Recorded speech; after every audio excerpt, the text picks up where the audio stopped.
오늘은 사람과의 관계에서 지켜야 하는 두 번째 계명으로 살인하지 말라는 말씀을 함께 묵상하고자 합니다. 인류가 타락하여 하나님 앞으로부터 쫓겨났을 때 가장 먼저 발생한 사건이 바로 살인 사건이었습니다. 창세기 4장에 그 기록이 나옵니다. 죄로 인해서 낙원으로부터 추방당한 아담과 하와는 두 아들을 낳았습니다. 첫째가 가인이었고 둘째가 아벨이었습니다. 어느 날 가인과 아벨은 하나님께 제사를 드렸는데 가인은 자기가 농사지은 곡식을 가져다가 제물로 삼고 아벨은 자기가 기르던 양을 잡아다가 제물로 삼았습니다. 그런데 하나님은 아벨과 그의 제물을 연락하시고 가인과 그의 제물은 연락하지 않으셨습니다. 그 모습을 지켜본 가인의 마음에 분이 가득하게 되었습니다. 동생 아벨에 대한 시기로 인한 분노와 자신과 자신의 재물을 연락하지 않으신 하나님에 대한 분노가 가인의 마음에 가득하게 된 것입니다. 하나님은 그런 가인의 모습을 이렇게 표현하셨습니다. 여호와께서 가인에게 이르시되 내가 분하여 함은 어찌 됨이며 안색이 변함은 어찌 됨이냐. 내가 선을 행하면 어찌 낯을 들지 못하겠느냐. 선을 행하지 아니하면 죄가 문에 엎드려 있느니라. 죄가 너를 원하나 너는 죄를 다스릴지니라. 결국 그 마음의 분노가 자기 동생을 쳐 죽이는 인류 최초의 살인마로 전락되게 만든 것입니다. 살인은 미움과 분노에서 시작됩니다. 사람의 마음속에 생기는 분노의 감정은 다른 누구로부터 무시를 당하거나 거절당했을 때 일어납니다. 혹은 누구로부터 억울한 일을 당했거나 부당하게 고통을 받게 되었을 때 분노의 감정이 생깁니다. 그런데 대개의 사람들은 자기가 살기 위해서 이 분노의 감정을 폭발시키지 않고 잘 참아냅니다. 자기가 참지 못하고 사사롭게 보복하면 자기도 보복을 당한다는 것을 잘 알고 있기 때문입니다. 그러나 분노의 감정을 폭발시키도록 자극하는 것이 있습니다. 그것이 바로 사단입니다. 사단이 사람의 마음을 극도로 악한 짓을 행하도록 충동질하고 참지 못하게 만듭니다. 사단은 억울한 일을 당한 사람이나 열등 의식을 가진 사람의 마음을 자극해서 도저히 참을 수 없게 만듭니다. 이렇게 되면 결국 폭력적인 방법이 나오게 되고 심하면 결국 살인을 저지르게 되는 것입니다. 살인은 사단이 마음을 뒤흔들어서 발생하는 최고의 악입니다. 사단은 처음부터 살인자였다. 성서는 이렇게 기록하고 있습니다. 첫 살인자인 가인을 사탄이 조종했다는 말입니다.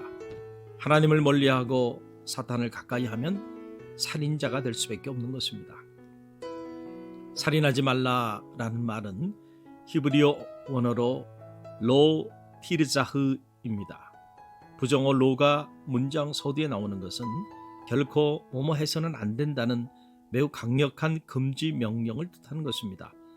구약 성서 안에 무려 38회나 등장하는 살인하다란 뜻의 라사흐는 단순히 육체적인 생명을 앗아가는 행위뿐만 아니라 그 고유한 인격과 또 그가 가진 거룩한 하나님의 형상을 파괴하는 것까지 포함합니다. 그러므로 살인은 그 사람을 창조하신 하나님을 모독하는 죄로 하나님의 형상에 가해진 무서운 악인 것입니다. 창세기 9장 6절은 이렇게 기록하고 있습니다. 다른 사람의 피를 흘리면 그 사람의 피도 흘릴 것이니 이는 하나님이 자기 형상대로 사람을 지으셨음이니라. 라사흐는 두 가지 뜻이 있습니다. 첫째로 직접적인 살인입니다. 고의든 가실이든 간에 다른 사람의 생명을 빼앗는 경우입니다. 자기 이익을 위하여 고의적으로 폭력으로 사람을 죽이는 살인이 있습니다. 강도짓을 하기 위해서 사람을 죽이는 살인강도, 린치 살인 등 직접적인 살인입니다. 자살도 직접적인 살인에 속합니다.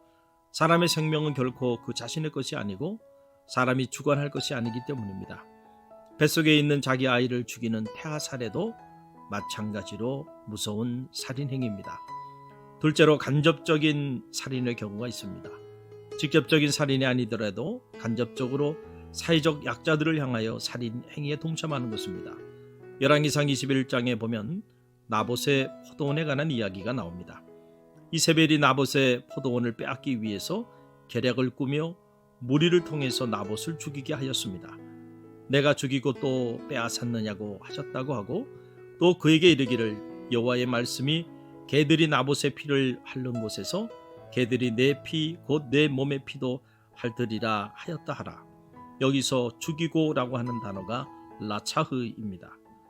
아합이나 이세벨이 직접적인 살인을 하진 않았으나 약자와 힘없는 자를 학대함으로써 사회적 살인을 유발하게 하였던 것입니다. 이것도 살인의 행위에 포함되는 것입니다. 마틴 루터는 헐벗은 자에게 옷을 줄 수 있는 능력과 기회가 있었음에도 불구하고 주지 않았다가 그가 얼어 죽게 되었다면 살인한 것이라고 하였습니다. 횡포와 구타를 일삼고 부주의로 생명을 위협하며 장난으로 남을 해하거나 모욕, 조롱, 증오, 성냄, 보복 행위를 하는 것은 모두 간접적인 살인 행위이며 이것을 육계명에서는 금하고 있는 것입니다. 모든 생명의 주인은 하나님이십니다. 사회적 신분 고하, 남녀노소를 막론하고 모든 소유권이 하나님에게 있다는 것입니다. 그것은 타인뿐 아니라 나 자신도 마찬가지입니다. 그래서 살인은 타인을 죽이는 행위뿐만 아니라 자기 자신의 생명을 스스로 끊는 자살도 살인 행위에 해당이 되는 것입니다.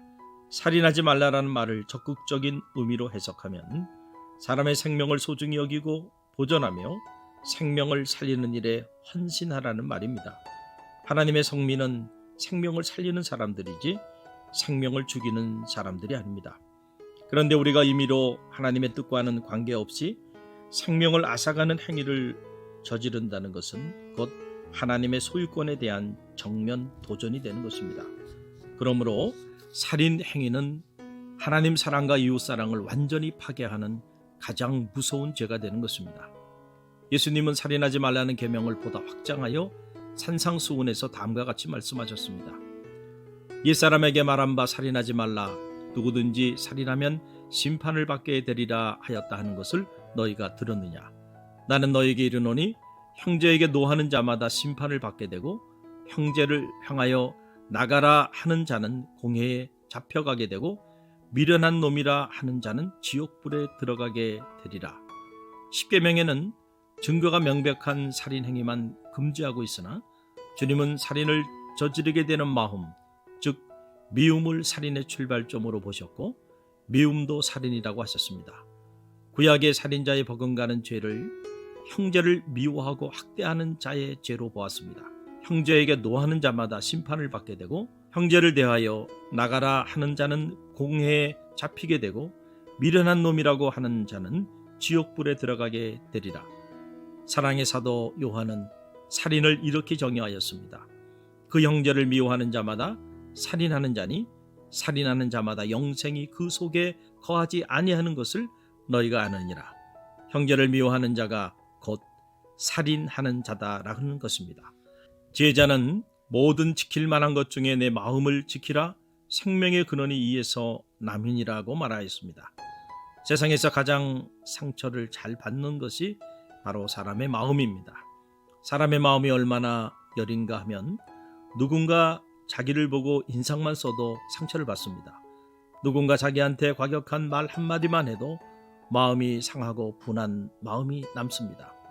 대개 성질이 괄괄한 사람은 화가 나면 주위에 있는 사람들에게 거침없이 다 쏟아버립니다. 그리고 나면 자기 기분은 풀립니다. 그러나 그의 분노에 찬 말을 들은 사람들은 끔찍한 마음의 상처로 평생 아물지 않는 고통 가운데 살아갈 수도 있습니다. 이에 반해서 어떤 사람들은 분노가 생기면 자기 마음속에 깊이 담아둡니다. 그러다가 참다 못하게 되면 어느 날 폭발하게 되는데 그 욱하고 폭발하는 날 큰일을 저지르게 되는 것입니다. 그러므로 처음부터 미워하는 마음 그 자체를 없애는 일이 중요한 것입니다.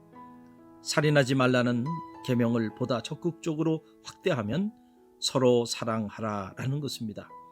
마음을 하나님의 사랑으로 채우면 누구도 살인하라고 해도 살인할 수가 없는 것이지요. 원수까지 사랑하셨던 주님의 사랑을 한 자락이라도 마음에 품을 수 있다면 우리도 주님처럼 생명을 살리는 삶을 살 수 있을 것입니다. 사랑은 생명을 죽이는 에너지가 아니라 생명을 살리는 에너지입니다. 이 사실을 너무도 잘 알았던 사도 바울은 고린도 교우들에게 이렇게 선포하였습니다. 내가 사람의 방언과 천사의 말을 할지라도 사랑이 없으면 소리나는 구리와 울리는 꽹가리가 되고, 내가 예언하는 능력이 있어 모든 비밀과 모든 지식을 알고 또 산을 옮길 만한 모든 믿음이 있을지라도 사랑이 없으면 내가 아무것도 아니요 내가 내게 있는 모든 것으로 구제하고 또 내 몸을 불사르게 내줄지라도 사랑이 없으면 내게 아무 유익이 없느니라. 사랑의 힘으로 미움과 증오, 시기와 질투의 마음을 물리치고 생명을 살리는 하나님의 사람들이 되시기를 주님의 이름으로 축원드립니다.